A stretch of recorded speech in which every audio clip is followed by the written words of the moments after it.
இந்த கடலை, அந்த நீல நிற கடல் நீரை புடவையா சுத்தி இருக்கிறாளாம் பூமி தாய். நீராறும் கடல் உடுத்த நிலமடந்தை.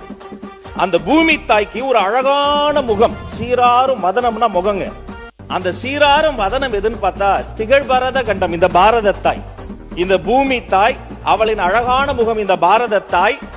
அவளுக்கு சிறு பிறை போன்ற ஒரு நெற்றி, அது இந்த தென்னிந்தியா. அந்த நெற்றிக்கு அழகு அதில் வைக்கிற ஒரு பொட்டு, அது இந்த தமிழ்நாடு என்னும் தாய். அந்த பொட்டு நெற்றிக்கு மட்டுமா வாசம் தருகிறது, 8 திக்கும் அப்படி புகழை மனமாக வீசுகிறது. அப்படி 8 திக்கும் புகழ் பறக்கக்கூடியதுதான் இந்த தமிழ்தாய்.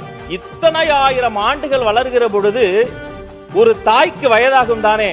ஆனால் இத்தனை 1000 ஆண்டுகள் வளர்ந்த பின்னும் நீ எப்படிமா இன்னும் இளமையாவே இருக்கிற, உன் இளமைய வாழ்த்துறன்னு தமிழ் தாயை வாழ்த்தி, தமிழ் நாட்டை வாழ்த்தி, தென்னிந்தியாவை சொல்லி, பாரத தாயை வாழ்த்தி, இந்த பூமி தாயையே வாழ்த்தக்கூடிய பாடல் இது தமிழ்தாய் வாழ்த்து மட்டுமல்ல, உலகத்தாய் வாழ்த்து இந்த தமிழ்தாய் வாழ்த்து என்பதை இந்த அவையில் சொல்வதில் பெருமிதம் கொள்கிறேன்.